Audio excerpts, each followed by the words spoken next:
아멘. 감사합니다. 이 시간 우리에게 주시는 하나님의 말씀을 받습니다. 우리에게 주시는 하나님의 말씀은 신약 성경 요한복음 8장 31절부터 32절까지의 말씀입니다. 요한복음 8장 31절부터 32절까지의 말씀을 우리 한 마음과 한 목소리로 천천히 함께 읽겠습니다. 함께 합독합니다. 요한복음 8장 31절부터 32절까지 말씀입니다. 함께 읽겠습니다. 시작. 그러므로 예수께서 자기를 믿은 유대인들에게 이르시되 너희가 내 말에 거하면 참으로 내 제자가 되고 진리를 알지니 진리가 너희를 자유롭게 하리라. 아멘. 살아계신 하나님의 말씀입니다. 잠깐 기도합니다. 하나님, 이 험하고 힘든 시대에 저마다 무거운 짐을 짊어지고 세상을 살아갑니다. 수고하고 무거운 짐진 자들아 다 내게로 오라 말씀하신 그 말씀 붙잡고 말씀 앞에서 싸우니 주님 우리를 자유케 하여 주옵소서. 모든 말씀 예수님의 이름으로 간절히 기도드리옵나이다. 아멘. 우리 옆 사람 이렇게 축복할까요? 당신은 자유하십니까? 라고 한번 물어봅시다. 우리 장로님, 권사님, 집사님들은 자유하십니까? 자유하세요? 정말로 주님 안에서 자유하세요? 우리 교회는 참 자유한 사람이 많은 것 같아요. 제가 얼마 전에 짧은 어떤 뉴스 기사를 봤는데 이런 내용이 있어요. 우리 대한민국 국민들은 나면서부터 죽을 때까지 노예로 산다 혹은 짐을 짊어지고 산다는 이야기가 있어요. 그래서 제가 무슨 이야기인가 싶어서 이제 봤는데 요즘 청년들이 이 대학교를 졸업하고 직장에 들어가면 그때부터 학자금 대출을 갚는데 열심히 산대요. 그리고 포도시 대출을 갚고 학자금 대출을 갚고 이제 결혼을 하면 그때부터 주택 대출 갚는 거예요.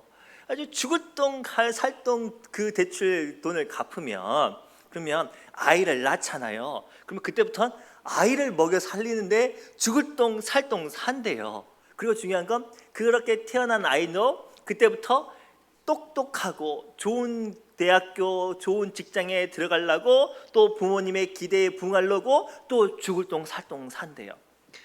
여러분들은 어떠세요? 여러분들 자유하세요?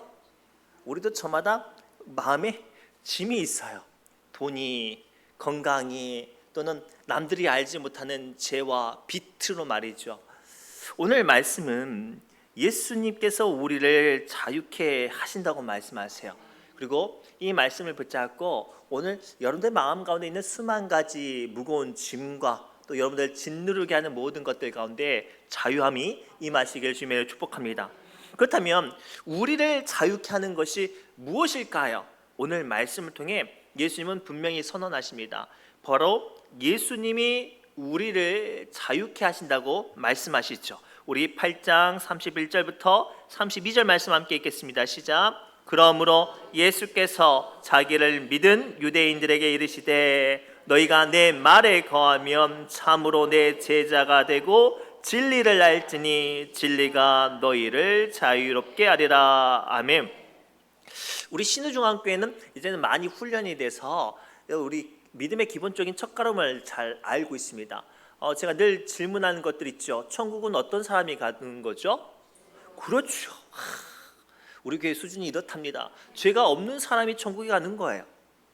어떤 특별한 업적이나 어떤 특별한 어떤 깨달음을 가져야 천국에 가는 것이 아니라 죄가 없는 사람이 천국에 가는 거예요. 근데 문제가 있어요. 그렇다면 우리가 죄가 다 있어요, 없어요? 있어요. 그러면 어떻게 해야 죄를 없앨 수 있을까요? 그래서 세상 사람들은 무슨 생각을 하냐면 착한 일, 선한 일을 많이 하면 죄가 지은 죄를 상쇄한다고 생각을 해요. 우리 가만히 생각해 봅시다. 착한 짓을 아무리 많이 해도 지은 죄는 사라지지가 않습니다. 또 어떤 이들은 어떤 인생의 진리를 깨닫거나 득도를 하면 죄를 이길 수 있다고 생각을 합니다. 그렇지 않죠. 그렇게 따지면 저기 서울대학교 교수나 아니면 유명한 철학자는 다 천국 가게요? 아니죠. 아무리 깊은 어떤 지혜를 통찰하거나 깨달음을 가져도 죄를 지을 수가 없어요. 죄는 어떠한 방법에도 피할 수 없는 죽음을 가지게 하고, 그로 말미암아 사람들은 죄를 극복하지 못해서 죽는 거예요. 그래서 히브리서 9장 27절에 우리에게 엄중히 다음과 같이 경고합니다. 시작. 한 번 죽는 것은 사람에게 정해진 것이요 그 후에는 심판이 있으리니 이것은 피할 수 없는 법칙이죠. 누구나 죄가 있으면 그 죄로 말미암아 심판을 받고 죽음을 당하는 거예요. 그런데 놀랍게도 오늘 예수님께서는 그 죄로 인하여서 죽을 수밖에 없는 우리에게 생명을, 진리를, 구원을 선포하세요. 요한복음 14장 6절 말씀입니다. 시작. 예수께서 이르시되 내가 곧 길이요 진리요 생명이니 나로 말미암지 않고는 아버지께로 올 자가 없느니라. 아멘. 오늘 본문 말씀의 헬라어를 좀 언어를 보면 유일한 길이에요. 유일한 길, 유일한 생명, 유일한 진리가 예수 그리스도라고 우리에게 가르치고, 오직 하나님께 나아가는 길은 예수님밖에 없다고 말씀하셨어요. 또 다른 성경 사도행전 4장 12절에는 또 우리에게 다음과 같이 다시 한번 말씀하십니다. 시작. 다른 이로서는 구원을 받을 수 없나니 천하 사람 중에 구원을 받을 만한 다른 이름을 우리에게 주신 일이 없습니다. 아멘. 문제는 여기서 시작이 돼요. 예수님께서 끊임없이 우리에게 유일한 구원의 길은 예수님 한 분뿐이라고 말씀하셨건만, 세상은 오늘도 우리를 미혹시키죠. 신천지 같은 경우에는 성경의 비유를 알아야 된다고 말을 해요. 또는 하나님의 교회 같은 경우는 절기를 지켜야 하나님의 백성이 된다고 말을 하죠. 아니에요. 성경의 지식을 아무리 많이 깨달아 알아도, 또 어떠한 행위가 완벽해서 절기를 다 지켰어도 그 안에 예수 그리스도라는 진리가 없으면 구원받지 못합니다. 그리고 오늘 우리는 이 말씀을 붙잡고 하나님의 아들 예수 그리스도를 믿는 사람, 그것이 그 믿음으로 말미암아 구원받고 천국 가고 하나님 앞에 나가는 것이 진리인 줄 믿으시기 바랍니다. 그래서 요한복음 8장 36절에 우리에게 다시 한번 이렇게 강조하시죠. 함께 읽겠습니다. 그러므로 아들이 너희를 자유롭게 하면 너희가 참으로 자유로우리라. 아멘.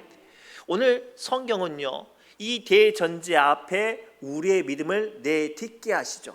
오늘도 세상 사람들은 돈으로, 근심으로, 죄로, 염려로 짓눌려 있습니다. 그러나 예수 그리스도를 아는 진리가 있는 사람에게는 그것들을 뛰어넘는 은혜와 축복과 권세가 있으니, 고로 우리가 예수님으로 말미암아 자유케 된다는 믿음의 고백하시기를 주님으로 축복합니다. 두 번째, 그렇다면 예수님의 무엇이 우리를 자유케 할까요? 그거에 대한 고민의 말씀을 더욱더 깊이 들어가기를 원합니다. 예수님의 무엇이 우리를 자유케 하는가? 예수님의 말씀이 우리를 자유케 한다고 성경은 기록하고 있어요. 다시 한번 요한복음 8장 31절부터 32절 말씀을 묵상하면서 함께 읽겠습니다. 시작. 그러므로 예수께서 자기를 믿은 유대인들에게 이르시되 너희가 내 말에 거하면 참으로 내 제자가 되고 진리를 알지니 진리가 너희를 자유롭게 하리라. 아멘. 오늘 말씀 좀 더 깊게 묵상해 보십시오. 오늘 말씀 통해 예수께서 뭐라고 말씀하십니까? 먼저 너희가 내 말 안에 거하면 자유케 된다는 거라고 말씀하세요. 그렇다면 예수님의 말씀이 도대체 어떠한 능력이 있기에 우리를 자유케 할까요? 요한복음 17장 17절에 그 비밀을 말씀하세요. 함께 읽겠습니다. 그들을 진리로 거룩하게 하옵소서. 아버지의 말씀은 진리이다. 자, 진리가 무엇인가? 하나님의 말씀이 진리라는 거예요. 왜냐하면 하나님은 말씀으로 세상의 모든 법칙을 다스리시고 주장하시고 역사하시니 이 말씀이 가장 강력한 진리라는 거죠. 근데 더 놀라운 건 요한복음 14장 10절에 이 하나님의 말씀이 바로 예수님의 말씀이라고 우리에게 구체적으로 풀어서 설명합니다. 계속 읽겠습니다. 내가 아버지 안에 거하고 아버지는 내 안에 계신 것을 네가 믿지 아니하느냐? 내가 너에게 이르는 말은 스스로 하는 것이 아니라 아버지께서 내 안에 계셔서 그 일을 하시는 것이라. 아멘. 오늘 말씀을 통해 우리가 발견해야 될 가장 큰 두 번째 화두는 뭐냐면 하나님의 말씀에는 능력이 있다는 대전제예요. 실제로 나이 80세의 모세가요, 하나님의 말씀을 받고 바로 왕 앞에 섭니다. 그때 바로는요 전 세계의 가장 강력한 대제국이었고 그 대제국을 다스리는 가장 강력한 군주였습니다. 그 강력한 군주 앞에 나이 80에 처가살이하고 한푼 없는 실패자 모세가요 섰는데, 그 자신은 연약하지만 그가 선포한 말씀은 하나님의 말씀이었어요. 그래서 그 나이 80 먹은 모세가 선포했던 말이 애굽의 10가지 재앙으로 그곳을 덮쳤고, 그 강력한 권력과 어떤 권세를 자랑했던 바로와 그 대제국 애굽이 그 모세의 말에 무너졌어요. 왜요? 모세의 말 안에는 하나님의 말씀의 권세가 있어서 그래요. 오늘 우리는 한 걸음 더 나아가 예수님께서 나의 모든 죄를 대속해 주셨기에 내가 이제 죄가 없음을 믿게 되었습니다. 그러나 여전히 우리는 약하죠. 물질로 약하고 건강으로 약하고 세상의 권세에 약하여. 그러나 우리가 깨달아야 될 것은 그 약한 우리에게 이미 예수님의 말씀이 임했다는 거예요. 이미 예수님께서 우리에게 말씀의 권세를 주셨고 그 예수님의 말씀을 붙잡고 우리는 믿음으로 살아가고 믿음의 사람이 되어지고 오늘 또 예배하는 거예요. 오늘 보는 성경의 모든 말씀은 예수님의 말씀이잖아요. 그런데 그 말씀이 하나님의 말씀이고 그 하나님의 말씀이 진리니 세상의 어떤 것들 우리의 마음을 두렵게 하고 또는 변질시키게 하고 거짓으로 흔들려도 우리는 무너지지 않을 수 있는 줄 믿습니다. 그리고 오늘 말씀을 통해 우리는 붙잡아야 돼요. 하나님의 말씀에는 계속하는 권세가 있어요. 하나님의 말씀이 예수님의 말씀이라니 그 말씀을 믿는 우리에게는 죄 사함과 또는 우리의 어떤 죄를 이길 수 있는 힘이 있는 줄 믿습니다. 좀 요즘 예를 쉽게 설명하면 우리 신안군에 좀 많이 이제 논쟁이 되는 이제 이야기가 하나가 있는데, 지금 우리 신안군에는 군수님이 안 계셔요. 재판에 이제 이렇게 판결이 돼서 군수직을 이제 상실을 했죠. 그리고 우리나라 법에 그렇게 이제 의원직을 상실하면 다시 나올 수가 없어요. 이제 감옥에 가야 돼요. 그런데 이분이 감옥에서 나왔고 들리는 말로는 다시 군수님에 나온대요. 그 근거가 뭔가? 대통령이 사면해서 그래요. 그 대통령의 권세로 사면하니까 그 지은 죄까지도 이 사면이 되어서 이 법적으로는 문제가 없는 거예요. 물론 여전히 도덕적으로나 도의적으로 논쟁이 있겠지만 오늘 우리가 좀 더 깊게 묵상해야 될 것은 우리는 여전히 연약하죠. 우리는 여전히 죄를 지어요. 여전히 돈이나 건강이나 세상의 권세로 우리는 연약합니다. 그러나 나는 연약할지라도 우리 안에 역사하시는 분이 예수님이고 그 말씀으로 우리는 나아가기에 우리는 죄를 이길 수 있는 권세가 있어요. 우리는 어떤 시간적인 여건과 환경과 상황을 변화시킬 수 있는 힘이 있어요. 예수님은요 말씀으로 물을 포도주로 바꾸셨어요. 떡 5개로 물고기 2마리로 5,000명을 먹이고 12강주를 남기셨습니다. 4명의 친구들이 달고 내려온 중풍병자를 말씀으로 죄 사하셨고 말씀으로 고쳐내 주셨습니다. 특별히 이 중풍병자의 비유가 우리에게 아주 중요한 건 그 시대의 병은요 죄의 결과였거든요. 그런데 얼마나 큰 죄를 지었는지 중풍병에 걸려서 못 움직이던 거예요. 이게 상징하는 영적인 세계는 이 사람의 죄가 너무나도 치명적이어서 움직일 수 없을 정도로 죄의 질병에 결박된 상태를 의미합니다. 오늘 우리도 저마다 하나님의 사람으로 예수님을 믿는 사람이라고 고백하지만 내 스스로 물질로 건강으로 염려로 두려움으로 답답함으로 옴짝달싹 못하는 결박된 사람들이 있단 말이에요. 그 결박된 권세를 우리가 무엇으로 끊어낼 수 있겠습니까? 예수님의 말씀이에요. 그래서 예수님께서 소자야 내 죄 사함을 받았느니라 라고 말하고, 한 걸음 더 나 내가 병 고침을 받았다라고 말하니 그 중풍병자가 자기 누웠던 자리를 들고 걸어 나가는 역사가 그곳에서 임하였습니다. 오늘 그러한 놀라운 능력과 역사가 이 시간 선포되시는 예수님의 말씀으로 여러분들 마음 가운데 임하기를 원합니다.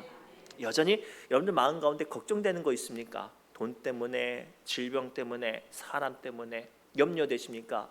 이때 여러분들의 마음 가운데, 심령 가운데 예수님의 말씀이 역사하시기 바랍니다. 그 예수님의 말씀이 내가 죄 사함을 받았느니라, 내 질병을 내가 고쳤느니라, 네 모든 약함을 내가 해결했느니라 라는 예수님의 말씀을 말미암아 이 시간 그 능력을 붙잡고 이기시기를 바랍니다. 마지막으로요, 우리를 자유케 하는 것은요, 그 말씀 안에 우리가 거할 때 그 진정한 자유가 임한다고 말씀하세요. 우리 본문 말씀을 다시 한번 읽겠습니다. 시작. 너희가 내 말에 거하면. 자, 오늘 말씀을 가만히 보면 예수께서 진리를 말씀하시고 진리가 우리를 자유케 한다라는 말씀을 하셨는데, 대전제는 뭐냐면 그 말 안에 거할 때예요. 우리나라는 자유민주주의 국가입니다. 그래서 개개인의 자유를 법적으로 보장하고 있어요. 북한과 달리 우리는 가고 싶은 곳에 언제든지 여행을 할 수 있고, 어떤 직장이든지 들어갈 수 있고, 장사도 할 수 있고, 원하는 노래도 부를 수도 있어요. 그러나 그 모든 자유는 어디 안에서 누릴 수 있죠? 법 안에 누릴 수 있어요. 우리가 법 안에 자유를 누릴 때 그 자유가 보호받고, 그 자유가 권세가 있고, 그 자유가 우리의 마음을 기쁘게 합니다. 그러나 법을 어기는 자유는 어떻게 되죠?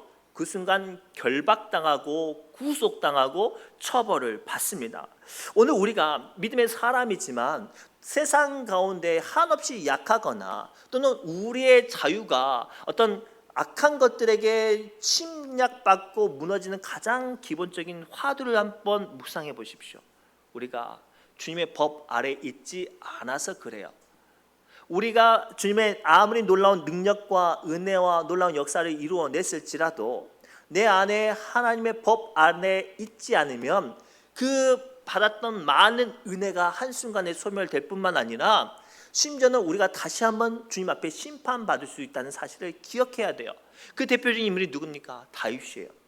다윗이 얼마나 자유했어요. 얼마나 은혜가 충만하였고, 얼마나 그의 믿음이 권세가 있었어요. 12살밖에 안 된 소년 다윗이 키가 3m가 넘는 거인 골리앗과 싸워서 이겼고, 홀로 블레셋 병사들 100명을 서서 이길 정도로 아주 강력한 사람이었습니다. 그의 삶은 늘 감사와 찬송이 넘쳤던 사람이었어요. 못된 왕 사울 왕이 10년을 쫓아다니면서 핍박하고 죽이려 해도 단 한 번 낙심하지 않고 절망하지 않았어요. 왜요? 다윗은 하나님의 법 아래 있었기 때문입니다. 그러나 그 다윗이요, 찬양을 잃어버리고 기도를 잃어버리고 영적인 권세를 잃어버리고 그 마음 가운데 불안과 두려움과 원망과 탐심이 가득해졌어요. 왜요? 자기 부하의 아내를 탐하고 취하고 부하를 죽여서요. 하나님의 사람이지만 그 안에 불법이 들어오고 하나님의 법 아래 누리던 자유를 자기의 욕심과 탐심으로 그 못된 일들을 하니 그의 모든 걸음걸음이 축복에서 원망과 저주로 변질되었음을 우리는 기억해야 돼요. 사랑하는 성도 여러분, 우리가 하나님의 사람이라면 하나님의 법 안에 걸어가야 우리에게 진정한 자유가 임하는 줄 믿습니다. 그래서 시편 119편 45절에 성경은 다음과 같이 우리에게 가르쳐주고 계시죠. 함께 읽겠습니다. 내가 주의 법도들을 구하여 싸우니 자유롭게 걸어갈 것이오매. 아멘. 이 말씀을 통해 우리는 깊게 묵상해 보시기 바랍니다. 마치 기차가 정해진 레일 위를 달려야 승용차보다 더 빠른 속도로 달려갈 수 있고, 어떤 육상에 다니는 모든 어떤 이동수단보다 더 많은 사람, 더 무거운 짐을 실을 수 있는 힘이 생기는 것처럼 우리 믿음의 사람들은요, 바로 예수 그리스도의 법 아래 있어야 진정한 자유와 능력과 권세와 축복과 기쁨과 감격을 누리는 줄 믿습니다. 고로 내 마음에 믿음의 사람이지만 두려움이 왔다면, 내 마음 가운데 자꾸만 원망이 찾아왔다면 우리는 주님의 법 안에 서지 못할 때라는 사실을 발견하시기 바랍니다. 이에 대해 구체적인 이야기를 한번 더 성경에서 찾아봤는데 출애굽기 19장에 등장합니다. 430년 동안 애굽에서 노예 생활하던 이스라엘 백성들이 하나님의 전적인 권세로 애굽에서 자유케 하셨어요. 그리고 홍해 바다를 가르시고 그들을 마른 땅에 걸어가게 하시고 그들을 죽이려고 했던 애굽의 수많은 군대를 그곳에서 수장시키시고 칼 한 번 휘두르지 않고 그들은 승리를 누리게 했어요. 왜죠? 하나님의 불과 구름 기둥 아래 그들이 걸어갔기 때문입니다. 놀라운 건 하나님께서 그들을 한 번에 이끄시사 바로 시내산에 그들을 불러 모으시는데 그곳에서 무슨 일을 하시냐면 하나님께서 이스라엘 백성들과 계약을 맺으셔요. 어떤 계약인지 함께 읽겠습니다. 시작. 너희가 내 말을 잘 듣고 내 언약을 지키면 너희는 모든 민족 중에서 내 소유가 되겠고 너희가 내게 대하여 제사장 나라가 되며 거룩한 백성이 되리라. 아멘. 이 출애굽기 19장 55절부터 6절 말씀은 구약을 관통하는 줄기가 되는 메시지예요. 오늘 이 메시지가 우리에게도 동일하게 적용될 줄 믿습니다. 물고기는 물에 있어야 가장 자유롭습니다. 물고기는 물에 있어야 가장 자유롭고 가장 빠르며 가장 힘이 있죠. 새는 하늘을 날아야 가장 자유롭고 가장 빠르고 가장 멋있습니다. 그렇다면 우리 믿음의 사람들은 어디에 있어야 할까요? 예수 안에 있어야 해요. 우리가 자꾸만 사단이 우리의 마음의 불평과 원망과 저주와 시기로 우리의 마음을 흔드는 이유가 뭐냐면 우리가 예수 안에 있지 못하게 하기 위해서예요. 우리가 예수 안에 있지 못하는 순간 우리는 한없이 연약하고 떠나가 세상과 사단의 권세 안에 굴복할 수밖에 없어요. 그리고 우리는 어찌됐든지 예수 안에 거하는 사람이 되어야 할 줄 믿습니다. 그리할 때 주님의 능력과 은혜와 축복과 권세가 우리에게 임하는 줄 믿습니다. 우리가 어렸을 때 이런 찬송이 있어요. 나 자유 얻었네 너 자유 얻었네 우리 자유 얻었네 나 자유 얻었네 너 자유 얻었네 우리 자유 얻었네 주 말씀하시길 새 사슬 끊겼네 우리 자유 얻었네 할렐루야 나 자유 얻었네 너 자유 얻었네 우리 자유 얻었네. 이 짧은 찬송 안에 우리의 복음의 핵심이 담겨져 있어요. 주님 말씀하시니 죄 사슬 끊겼네. 여기서 말한 죄 사슬이 세상이 우리를 억누르는 모든 것이에요. 대출금도 있고요. 나이 먹었지만 또다시 손주 키워야 되는 그 처량함도 있을 수 있고요. 원치 않은 질병으로 속상함도 있을 수 있고요. 못된 사람 만나가지고 시집살이 하는 경우도 있어요. 그러나 그 어떠한 절박한 가운데 있을지라도 주님 말씀이 마시면 이길 수 있어요. 생각해 보세요. 막 세상에서 못된 마음 듣고 막 못된 바가지를 막 긁어가지고 막 서러워서 딱 있는데 진짜로 귀에 주님의 말씀이 들려요. 힘들지야. 내가 안다. 어째 그렇게 속상해하냐. 다 내가 너를 알아야. 그 예수님의 말씀을 들으면 어떠실 것 같아요? 저는 아마 춤출 거예요. 오늘 성경은 분명히 말씀하세요. 주님이 말씀하셨대요. 그러니 자유하래요. 악한 사람이 여건과 환경이 여러분들 힘들게 하고 못 살게 울고 상처를 받아도 말씀 붙잡고 이기시기를 주님을 축복합니다. 기도합니다. 하나님, 믿음으로 세상을 살아가는데 너무나도 힘듭니다. 악한 일들과 감당해야 될 일들과 책임질 일들로 숨이 턱턱 막히고 허덕이는 이때에 주님, 주의 말씀이 우리 안에 거하게 해주시고 그 말씀을 말미암아 어떠한 아픔과 어려움 가운데서도 기뻐하며 자유를 누릴 수 있게 하여 주옵소서. 모든 말씀 예수님의 이름으로 간절히 기도드리옵나이다. 아멘. 우리 나 자유 얻었네 너 자유 얻었네 우리